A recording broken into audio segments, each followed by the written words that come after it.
আসসালামু আলাইকুম ওয়া রাহমাতুল্লাহি ওয়া বারাকাতুহু। প্রিয় শিক্ষার্থী বন্ধুরা, লালমন হামিম রেসিডেন্সিয়াল স্কুল অ্যান্ড কলেজের পক্ষ থেকে তোমাদেরকে স্বাগত জানাচ্ছি। আমি মোহাম্মদ বাহাউদ্দিন স্যার।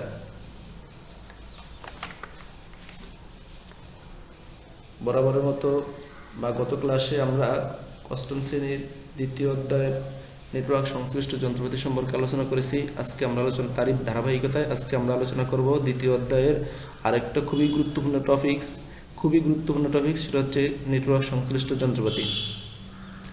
নেটওয়ার্ক করতে হলে যে যন্ত্রপাতিগুলো প্রয়োজন সেই যন্ত্রপাতিগুলো নিয়ে আলোচনা, সেই যন্ত্রপাতিগুলোর মধ্যে থেকেই কিছু গুরুত্বপূর্ণ যন্ত্র, যেটা হচ্ছে হাব, সুইচ, রাউটার। এই যন্ত্র তিনটা খুবই গুরুত্বপূর্ণ।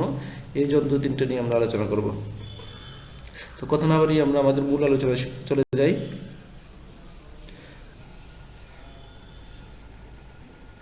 এখানে তোমরা কিছু ছবি দেখতে পারতেছ। ইতিমধ্যে ছবিগুলো তোমরা বিভিন্ন জায়গায় বই, ছবিতে এবং সরাসরি দেখতে পারছো। যে অনেক সময় অনেক জায়গায় তোমরা দেখেছো ছবিগুলো কি আসলে ছবিগুলো কি? তো ছবিগুলো হচ্ছে নেটওয়ার্ক সংশ্লিষ্ট যন্ত্রপাতি। তো আমাদের আজকের আলোচ্য বিষয় হচ্ছে নেটওয়ার্ক সংশ্লিষ্ট যন্ত্রপাতি। এই নেটওয়ার্ক সংশ্লিষ্ট যন্ত্রপাতির মধ্যে যেই তিনটা যন্ত্রপাতি বেশি প্রয়োজন সেগুলো হচ্ছে হাব, সুইচ, রাউটার। আজকে এর ছাড়া আরও যন্ত্রপাতি আছে, যেমন যেমন কানেক্টর লাগে, কেবল লাগে, টেস্টেড পেয়ার কেবল লাগে, এই ধরনের আরও অনেক অসংখ্য যন্ত্রপাতিগুলো আছে। সেগুলো থেকে আমরা যেটা বেশি গুরুত্বপূর্ণ এই তিনটা যন্ত্র নিয়ে আলোচনা করব। তো এই পাঠের কিছু আমরা কি শিখতে পারবো। দেখো, 1 নম্বরে হাব এর সুবিধা অসুবিধাগুলো, হাব কি তার সুবিধা অসুবিধাগুলো বর্ণনা করতে পারবো। 2 নম্বরে সুইচের কাজ করার প্রক্রিয়া ব্যাখ্যা করতে পারবো। সুইচ কি, সুইচের কাজ করার প্রক্রিয়া ব্যাখ্যা করতে পারবো। তারপর হচ্ছে রাউটার এর কার্যপ্রণালী ব্যাখ্যা করতে পারবো। তিনটা বিষয় আমরা শিখতে পারবো, হাব, সুইচ, রাউটার, তিনটার কার্যপ্রণালী এবং ব্যাখ্যা আমরা জানতে পারবো। তো প্রথমে যাক আমরা হাব কি, হাব সম্পর্কে জানি। হাব প্রথমত 2 ধরনের, একটা হচ্ছে নেটওয়ার্ক আর একটা হচ্ছে ইউএসবি হাব। তো হাবটা কি আমরা একটু জানি। তারযুক্ত নেটওয়ার্কে থাকা অনেকগুলো আইসিটি যন্ত্র, যেমন প্রিন্টার, কম্পিউটার ইত্যাদিকে একসাথে যুক্ত করতে হাব ব্যবহার করা হয়। তার ছাড়া না, তার যুক্ত। তাহলে আমরা বলতেছি তার যুক্ত নেটওয়ার্কে থাকা অনেকগুলো আইসিটি যন্ত্র তথা প্রিন্টার, কম্পিউটার ইত্যাদিকে যুক্ত করতে হাব ব্যবহার করা হয়। হাব কি করে? এক যন্ত্র থেকে অন্য যন্ত্রের সাথে যোগাযোগ করার সুযোগ দেয়। এক যন্ত্র থেকে অন্য যন্ত্রের সাথে যোগাযোগ করার সুযোগ দেয় কেবলের মাধ্যমে, বা যেটা ওয়্যারলেস না, কেবলের মাধ্যমে দেয়। অথবা আবার যদি নেটওয়ার্কের মাধ্যমে হতে হয়, একই নেটওয়ার্কে হাব দ্বারা সংযুক্ত সকল কম্পিউটারকে হাব একটা আরেকটার সাথে সংযুক্ত করতে পারে। একই নেটওয়ার্কে হাব দ্বারা সংযুক্ত সকল কম্পিউটারকে হাব একটা আরেকটার সাথে কি করতে পারে? সংযুক্ত করতে পারে। তবে এই যে ইউএসবি হাব দেখা যায়, এটা হচ্ছে নেটওয়ার্কে সংযুক্ত করতে পারে। আর ইউএসবি হাব যেটা দেখা যায় সেটা হচ্ছে কম্পিউটারের সাথে প্রিন্টার এবং মাউস, কিবোর্ড এগুলোকে সংযুক্ত করতে পারে। তা হাবের মধ্যে দিয়ে যখন তথ্য উপাত্ত যাওয়া হয়, হাবটা কীভাবে কাজ করে দেখো। হাবের মধ্যে দিয়ে যখন তথ্য উপাত্ত এক যন্ত্র থেকে অন্য যন্ত্র যায়, তখন হাব সেগুলো পড়তে পারে না। আসলে হাবটা নামে মানে হচ্ছে হাবা। হাব নামে মানে হচ্ছে কি হাবা। সে এর মধ্যে যে যখন কোনো তথ্য পাঠানো হয় সেগুলো কিছুই বুঝতে পারে না। সে এর মধ্যে কি যাই যাওয়াতে সেগুলো বুঝতে পারে না। এই কম্পিউটার থেকে অন্য কম্পিউটারে তথ্য পাঠালে হাব তার সাথে যুক্ত সকল কম্পিউটারের কাছে তথ্য পাঠিয়ে দেয়।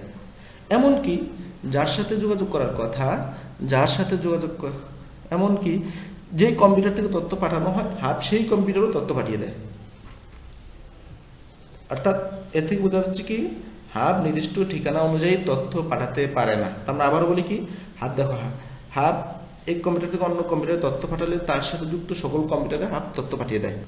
এমনকি যার সাথে যোগাযোগ করার কথা তাকেও যার থেকে তথ্য যেই কম্পিউটার থেকে তথ্য পাঠানো হয়েছে সেই কম্পিউটারও আবার তথ্যটা পাঠিয়ে দেয়। তাহলে আমরা বুঝতে পারছি কি, হাব নির্দিষ্ট ঠিকানা অনুযায়ী তথ্য পাঠাতে পারে না। তাহলে এটি হচ্ছে হাবের মূল অসুবিধা, যে হাব নির্দিষ্ট ঠিকানা অনুযায়ী তথ্য পাঠাতে পারে না।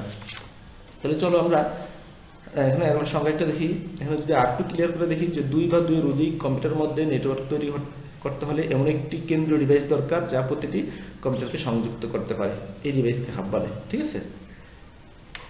তাহলে 2 বা 2-এর অধিক কম্পিউটারের মধ্যে নেটওয়ার্ক তৈরি করতে হলে এমন একটা ডিভাইস, কেন্দ্রীয় ডিভাইস, যেটা কেন্দ্রে থাকবে, হ্যাঁ, এর সাথে প্রতিটা ডিভাইস সংযুক্ত থাকবে, যা কম্পিউটারকে সংযুক্ত করতে পারে, এই ডিভাইসকে হাব বলা হয়।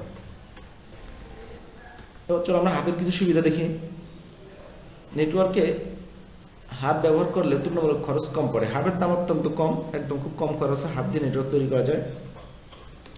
হাব ব্যবহার অল্প পরিসরে ছোট নেটওয়ার্ক তৈরি, ছোট নেটওয়ার্কের মধ্যে হাব দিয়ে তৈরি নেটওয়ার্ক তৈরি করা যায়। একদম ছোট পরিসরে হাব দিয়ে নেটওয়ার্ক তৈরি করা যায়। 2 নম্বর আছে অসুবিধা। তাহলে হাবের কিছু অসুবিধাগুলো দেখো। নেটওয়ার্কের গতি অত্যন্ত কম, একেবারেই কম। হাবের মাধ্যমে নেটওয়ার্কের গতি কম, কারণ হচ্ছে হাব যে নির্দিষ্ট ঠিকানা যদি তথ্য পাঠাতে পারে না, সবার কাছে তথ্যটা চলে যায়, এই জন্য এর মধ্যে গতি কম। কারণ যদি একটা নির্দিষ্ট একটা কম্পিউটার পাঠাইতো, যত দ্রুত কম্পিউটারটা ডাটাটা পাঠাইতে পারতো, সবার কাছে তথ্যটা পাঠানোর জন্য এই সব গতিটা ভাগ, মানে সময়টা ভাগ হয়ে যায়। এই জন্য নির্দিষ্ট ঠিকানা হাবের গতি অত্যন্ত কম। হাবের গতি অত্যন্ত কম। হাব তথ্যপাত্র পড়তে পারে না, হাবের মধ্যে দিয়ে কি যাচ্ছে সেটা সে বুঝেও না, পড়তে পারে না। ডাটা আদান প্রদানে অনেক সময় বাধার সম্মুখীন হয়। অনেক ডাটা একসঙ্গে পাঠালে সময় বেশি লাগে। অনেক ডাটা যদি একসঙ্গে পাঠায় আর সেই ডাটাগুলো যদি সব কম্পিউটারে চলে যায়, তাহলে তো সময় তো লাগার কথাই, অনেক সময় লাগে। হাব, তাহলে আমরা বলতে পারছি কি, 2 অধিক নেটওয়ার্কে থাকা একাধিক কম্পিউটারকে যুক্ত করার জন্য হাব ব্যবহার করা হয়। হাব ব্যবহার করা যায়। হাবের মধ্যে দিয়ে যখন কোনো তথ্যপত্র যায়, তখন সেই তথ্য সবার কাছে পৌঁছে দেয়, এমনকি যে ঠিকানা যেখান থেকে তথ্য পাঠানো হয়েছে তার কাছে তথ্য পৌঁছে দেয়। হাব নির্দিষ্ট ঠিকানা অনুযায়ী তথ্য পাঠাতে পারে না। এবার আমরা যে আলোচনা করবো সুইচ নিয়ে, যেটা আলোচনা করবো সেটা সুইচ। সুইচ অবশ্যই একটু ব্যতিক্রম, হাবের থেকে একটু উন্নত, একটু না পুরোপুরি বলা যায় অনেকই উন্নত হাবের থেকে। সুইচটা একটি হাবের মতো ক্ষুদ্র আইসিটি ডিভাইস বা যন্ত্র। বর্তমানে যে কোনো ধরনের নেটওয়ার্ক তৈরি করা হোক না কেন, বেশিরভাগ সময় সুইচ ব্যবহার করা হয়। যে কোনো ধরনের নেটওয়ার্ক তৈরি করা হোক না কেন, বেশিরভাগ সময় আমরা সুইচ ব্যবহার করতে। তবে হাবের সাথে সুইচের কিছু পার্থক্য আছে, প্রধান পার্থক্য কিছু না, এটা প্রধান পার্থক্য বলা যায়। হাবের সাথে সুইচের প্রধান পার্থক্য হলো সুইচ তার সাথে যুক্ত প্রত্যেকটা আইসিটি যন্ত্রকে পৃথকভাবে শনাক্ত করতে পারে। সুইচের সাথে যুক্ত প্রত্যেকটা আইসিটি যন্ত্র, সেটা হোক মোবাইল, কম্পিউটার বা অন্য যে কোনো যন্ত্রই হোক, এটাকে পৃথকভাবে শনাক্ত করতে পারে, অর্থাৎ নির্দিষ্ট ঠিকানা অনুযায়ী তথ্য পাঠাতে পারে। এর সাথে যদি 50টা কম্পিউটার থাকে, সে যদি নির্দিষ্ট ঠিকানা 1 নম্বর পিসি থেকে আমি যদি 10 নম্বর পিসিতে তথ্য পাঠাতে চাই, সে 10 নম্বর পিসিতে তথ্য পাঠিয়ে দেবে, বাকিদেরকে তথ্য পাঠাবে না। এটি বলা হচ্ছে হাবের সাথে সুইচের প্রধান পার্থক্য হলো তার সাথে যুক্ত প্রত্যেকটি আইসিটি যন্ত্রকে পৃথকভাবে সে শনাক্ত করতে পারে এবং কি করে এবং নির্দিষ্ট ঠিকানা অনুযায়ী সে তথ্য পাঠাতে পারে। তারপরে কি হয়, নেটওয়ার্কে সুইচ দিয়ে তৈরি করে যে কোনো নেটওয়ার্কে আইসিটি ভাষা সরাসরি নোট করে। দেখুন, তাহলে সুইচ কি, আমরা একটু আবার বলি, সুইচ হলো বহুপদ বিশিষ্ট একটি কম্পিউটার নেটওয়ার্ক ডিভাইস যা তথ্যকে আদান প্রদান করতে সাহায্য করে। বাইরে থেকে সুইচ দেখতে অনেকটা হাবের মতো। সুইচ হলো বহুপদ বিশিষ্ট একটি কম্পিউটার নেটওয়ার্ক ডিভাইস যা তথ্যকে আদান প্রদান করতে সাহায্য করে। বাইরে থেকে দেখতে সুইচ অনেকটা হাবের মতোই, তবে একটু রিফারেন্স সেটাই বললাম। সুইচ তার সাথে যুক্ত প্রত্যেকটা আইসিটি যন্ত্রকে পৃথকভাবে শনাক্ত করতে পারে। এখন প্রশ্ন হচ্ছে যে সুইচটি কীভাবে শনাক্ত করে? হাব পারে না, পরে সেম ডিভাইস, কিন্তু হাব পারে না, সুইচ পারে কেন? যে সুইচের সাথে যুক্ত প্রত্যেকটা আইসিটি ডিভাইসে একটা নির্দিষ্ট একটা ঠিকানা বরাদ্দ থাকে। হ্যাঁ, ওই ঠিকানা যে সে তথ্য আদান প্রদান করে। ঠিকানাটা কি? প্রত্যেকটা আইসিটি ডিভাইসের একটা আইসিটি যন্ত্রের একটা ফিজিক্যাল অ্যাড্রেস থাকে বা ম্যাক অ্যাড্রেস থাকে বা হার্ডওয়্যার অ্যাড্রেস থাকে, একই কথা। কোথাও ফিজিক্যাল অ্যাড্রেস, কোথাও ম্যাক অ্যাড্রেস, কোথাও হার্ডওয়্যার অ্যাড্রেস। কিন্তু বইয়ের ভাষায় এটাকে ম্যাক অ্যাড্রেস বলা হয়। প্রত্যেকটা আইসিটি যন্ত্রে একটা করে ম্যাক অ্যাড্রেস থাকে। সুইচ ওই ম্যাক অ্যাড্রেস কাছেই তথ্য পাঠিয়ে দেয়। অর্থাৎ কোন ঠিকানায় তথ্যপত্র পাঠাতে চাইলে সুইচ এক ঠিকানার তথ্য অন্য ঠিকানায় পৌঁছে দেয়, মানে এই ঠিকানার তথ্য অন্য ঠিকানায় পৌঁছে দেয়। আর এই যেই ঠিকানা থাকে এই ঠিকানাকে বলে ম্যাক অ্যাড্রেস। ম্যাকের কোনো হচ্ছে মিডিয়া অ্যাক্সেস কন্ট্রোল, ম্যাকের কোনো হচ্ছে কি মিডিয়া অ্যাক্সেস কন্ট্রোল অ্যাড্রেস। ঠিক আছে, তাহলে আবারও বলতে পারি আমরা, হাবের সাথে সুইচের প্রধান পার্থক্য হলো সুইচের সাথে যুক্ত প্রত্যেকটা আইসিটি ডিভাইসকে পৃথকভাবে শনাক্ত করতে পারে, হাব শনাক্ত করতে। যে আমরা ম্যাক অ্যাড্রেস নিয়ে আলোচনা করছি, দেখো ম্যাক অ্যাড্রেস কি? ম্যাক অ্যাড্রেস হচ্ছে এই যে এটা হচ্ছে ম্যাক অ্যাড্রেস। প্রতিটি আইসিটি ডিভাইসে একটা ম্যাক অ্যাড্রেস নির্দিষ্ট ঠিকানা বরাদ্দ থাকে। যেমন এটা হচ্ছে সুইচ, এটার সাথে যে একটা কম্পিউটার, এর একটা ম্যাক অ্যাড্রেস। কম্পিউটার একটা নির্দিষ্ট জন্য যদি ঢুকতো, কম্পিউটার ভিতরে ফাংশনে ঢুকো, প্রপার্টিসে ঢুকলে এই ম্যাক অ্যাড্রেসটা পাইবা। বা এখানে দেখো, এখানেও এই কম্পিউটারে এর একটা ম্যাক অ্যাড্রেস, দেখো দুইটা ভিন্ন। প্রত্যেকটা ডিভাইসের ভিন্ন ভিন্ন ম্যাক অ্যাড্রেস থাকে। তোমরা মোবাইল খুললে মোবাইলের পিছন দিয়ে লেখা থাকবে ম্যাক অ্যাড্রেস বা হার্ডওয়্যার অ্যাড্রেস বা ফিজিক্যাল অ্যাড্রেস বা অথবা IME অ্যাড্রেস, এরকম কিছু লেখা থাকে, ঠিক আছে। এই অ্যাড্রেসগুলো হচ্ছে প্রত্যেকটার জন্য আলাদা। তাহলে তোমরা একটু চিত্র যদি দেখো আমি একটু নিচে দেখাচ্ছি, এই যে এইরকম একটা চিহ্ন থাকে, যে এটা থাকে বাহিরে আর এটা থাকে ভিতরে। যে দেখো ম্যাক অ্যাড্রেস, এই মানে 6টা ডিজিটের 6টা অক্টেটের 1 2 3 4 5 6, এই 6টা অক্টেটের। তাহলে প্রতিটি ICT ডিভাইসের এমন একটি ম্যাক অ্যাড্রেস থাকে। ম্যাক অ্যাড্রেস কি তো বুঝতে পারছো। তাহলে কি করে সুইচ, এই যে এর সাথে যুক্ত প্রত্যেকটা ICT যে ম্যাক অ্যাড্রেস আছে, এই ম্যাক অ্যাড্রেস ঠিকানায় যে যদি কোনো তথ্য পাঠাইতে চায়, তাহলে এই কম্পিউটার যদি এর সাথে যুক্ত যত কম্পিউটার আছে সকল কম্পিউটার কাছে তথ্য পাঠাইতে চায়, এই ম্যাক অ্যাড্রেস দিয়ে সে তথ্য প্রেরণ করে। এই চিন্তা করে এই যে এই ম্যাক অ্যাড্রেসটা তার কোন পোর্টের সাথে যুক্ত। এখানে 50টা পোর্ট আছে, যে এই কম্পিউটার কি করছে, এই ম্যাক অ্যাড্রেসের কাছে তথ্যটা পাঠাইছে, এই ম্যাক অ্যাড্রেসের কাছে। এখন কি করে সুইচ দেখবে যে এই ম্যাক অ্যাড্রেসটা কোন পোর্ট দিয়ে তার সাথে যুক্ত আছে, যেই পোর্ট দিয়ে যুক্ত হচ্ছে ওই পোর্টে সে তথ্যটা সাপ্লাই দিবে, সেখান থেকে সে ওই নির্দিষ্ট কম ঠিকানায় চলে যাবে। আচ্ছা, তারপরে তাহলে আমরা বলতে পারি সুইচ কি নির্দিষ্ট ঠিকানা অনুযায়ী তথ্য পাঠাতে পারে, তার সাথে যুক্ত প্রত্যেকটা ICT যন্ত্রে পৃথকভাবে শনাক্ত করতে পারে, ঠিক আছে। এবার আমরা যেটা নিয়ে আলোচনা করবো সেটা হচ্ছে রাউটার। যে বিষয়টি আলোচনা করবো সেটা হচ্ছে রাউটার। খুবই গুরুত্বপূর্ণ, নেটওয়ার্ক তৈরিতে খুবই গুরুত্বপূর্ণ একটা বিষয় রাউটার। এটা অবশ্যই বিশেষ করে এই যন্ত্র তোমরা সবাই দেখেছো যে আমাদের স্কুলে অনেক অসংখ্য দুইটা বা তিনটার উপরে রাউটার আছে, এবং হাবও সুইচও আছে, হাবও আছে। তোমরা হাবও দেখছো যে রাউটারটা একটু বেশি দেখো, কারণ রাউটারটা একটু বেশি পরিচিত তোমাদের কাছে। ছবি দেখতে পারো রাউটারের, দেখতেছো। আচ্ছা, রাউটারের মাধ্যমে ইন্টারনেট থেকে কম্পিউটার কানেকশন দেওয়া হয়, ইন্টারনেট থেকে রাউটারে কানেকশন দেওয়া হয়, যে এটা হচ্ছে গ্লোবাল ওয়াইজ থেকে রাউটারে কানেকশন দেওয়া, সেখান থেকে আমরা আমাদের ডিভাইস বা মোবাইল হোক কম্পিউটার হোক এগুলো চালাতে পারি। তো রাউটারটা কি একটু দেখো। রাউটার যদি একটু শাব্দিক বিশ্লেষণে যাও, রাউটার শব্দটা রুট শব্দ থেকে এসেছে। আমরা যদি একটু শাব্দিক বিশ্লেষণে যাই, রাউটার শব্দটা রুট শব্দ থেকে এসেছে, যার শব্দটা হচ্ছে মূল ভা, যেটা বলো মূল। তাহলে রাউটার একটি গুরুত্বপূর্ণ যন্ত্র, যেটা হার্ডওয়্যার এবং সফটওয়্যার সমন্বয় তৈরি। হার্ডওয়্যার এবং সফটওয়্যারের সমন্বয় তৈরি। হার্ডওয়্যার হচ্ছে কি, যেমন মনে করো রাউটার একটা হার্ডওয়্যার, এটাকে তৈরি করতে হলে, এটাকে ইনস্টল করতে হলে অবশ্যই সফটওয়্যার প্রয়োজন লাগবে। সফটওয়্যারের মাধ্যমে এটাকে পরিচালনা করা হবে, কারণ যে কোনো সফটওয়্যার মাধ্যমে ছাড়া এটাকে পরিচালনা করা যাবে না। এই জন্য বলা হচ্ছে যে রাউটার হার্ডওয়্যার ও সফটওয়্যারের সমন্বয়ে তৈরি। ইন্টারনেটে দেখো তাহলে একটি নেটওয়ার্কের তৈরি কাজে ব্যবহার করা হয়। রাউটার কি কাজে ব্যবহার করা হয়? নেটওয়ার্ক তৈরির কাজে ব্যবহার করা হয়। একই প্রোটোকলের অধীনে দুইটি নেটওয়ার্ককে সংযুক্ত করতে রাউটার ব্যবহার করা হয়। রাউটার মূল কাজ হচ্ছে দুটি নেটওয়ার্ককে ভিন্ন ভিন্ন দুইটা নেটওয়ার্ককে সংযুক্ত করতে রাউটার ব্যবহার করা হয়। এর প্রধান কাজ হচ্ছে, রাউটারের প্রধান কাজ হচ্ছে তথ্যপাত্রকে পথ নির্দেশ দেওয়া। প্রধান কাজ হচ্ছে ডাটা বা তথ্যকে পথ নির্দেশ দেওয়া, ঠিক আছে। এটা হচ্ছে রাউটারের প্রধান কাজ। এবার একটু আমরা বিশ্লেষণ আসি। দেখো,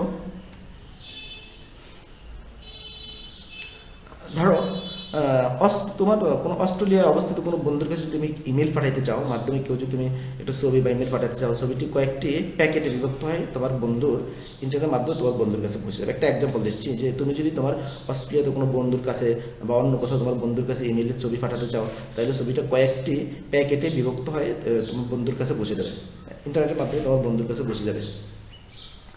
আর প্রতিটি প্যাকেটের গন্তব্যস্থান নির্দিষ্ট থাকে।